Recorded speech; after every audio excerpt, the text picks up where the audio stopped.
All right, in this lesson, we're going to talk about variables and algebraic expressions. So now when a letter represents a number that can vary, it's called a variable. All right. And it can be any letter, and it could stand for any number. It's just it's one of those things that our job is to figure out what number the letter represents once we get to the point of solving an equation. Now, an algebraic expression, and this is important that it's an expression, it's not an equation. An equation includes zero, not zero. An equation includes an equal sign. An expression is just simply an algebraic sentence, so to speak. Consists of one or more variables, and it usually has constants, or constants are the same thing as numbers. Okay, numbers and operations. The different operations are addition, subtraction, multiplication, and division, and then also things like exponents and stuff like that. Okay, to evaluate an algebraic expression, you substitute the number that we give you in for the variable and then do the math. Okay. In other words, you're going to solve it. All right. So take a minute, pause this video, and copy these little notes into your notebook so you can refer back to it. Okay. All right. So here it says evaluate, or in other words, solve k plus 9 when k is equal to 5. This equal sign means it's the same thing. So wherever you see a k, you're going to substitute in a 5. So we're going to end up with 5 plus 9. And 5 plus 9 is 14. So the answer for this is 14. Evaluate, solve, k plus 6. Okay, now if you look here, this is a k. This is a k. Okay. This is an A. All right. It's just different letters, but they both stand for a number. The k stood, the value in that particular problem was 7, or no, it was 5. And the value of A in this particular problem is 3. Okay, so we're just going to say, we're going to put the 3 in for the A. Don't overthink this. Just plug it in. 3 plus 6 is 9. That's the answer. All right. Now, multiplication and division of variables can be written in several different ways. If you multiply, you can either have a number and a letter just side by side. If you have a number and a letter side by side, that stands for multiplication. You can't have two numbers side by side, otherwise it'd be a bigger number. But if you have a number and a letter side by side, it's multiplication.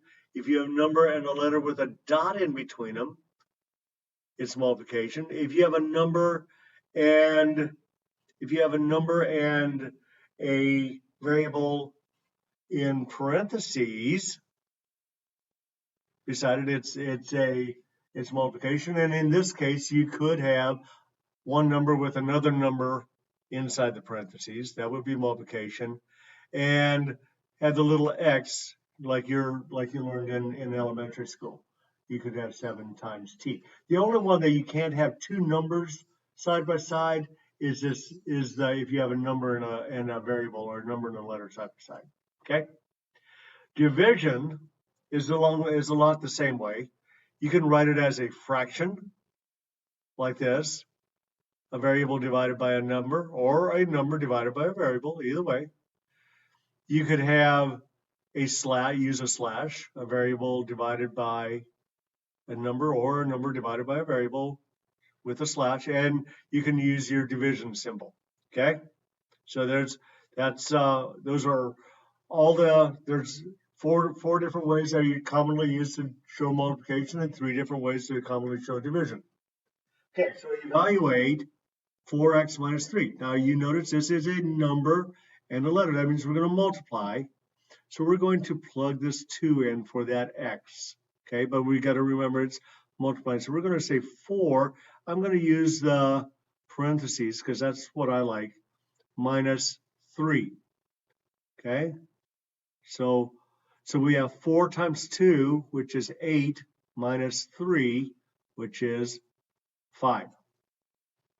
All right, here x, the x stands for 2. S stands for 15. So we're going to plug it back in, plug it over in here.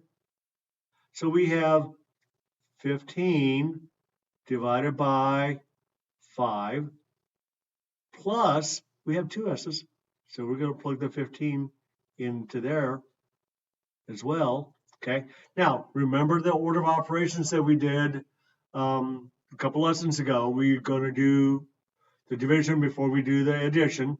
So we're going to do this one first. 15 divided by 5 is 3 plus 15.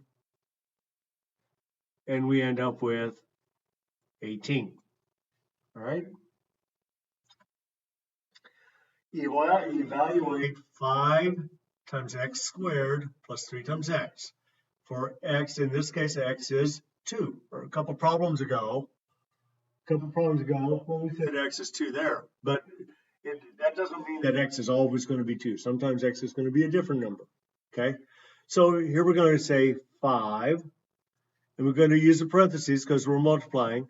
And it's 2 squared, okay, plus 3 times 2, okay, because we plugged that in for the x there and plugged it in for the x right here. 5 times, okay, order of operations, you do the exponents first. 2 to the squared is 4, so we have 5 times 4 plus 3 times 2 is 6, okay. 5 times 4 is 20 plus 6 is 26, okay? The same thing, y is 3, so we're going to say 4 times 3 squared plus 2 times 3. Now remember, 3 squared just means 3 times 3. So we're going to say 4 times 9, which is 3 times 3, plus 2 times 3, okay? 4 times 9 is 36 plus 6, which is 42. All right, and I think that's it. All right, so yes, that was it. So if you have any questions, make sure you ask me, and we'll talk to y'all later on.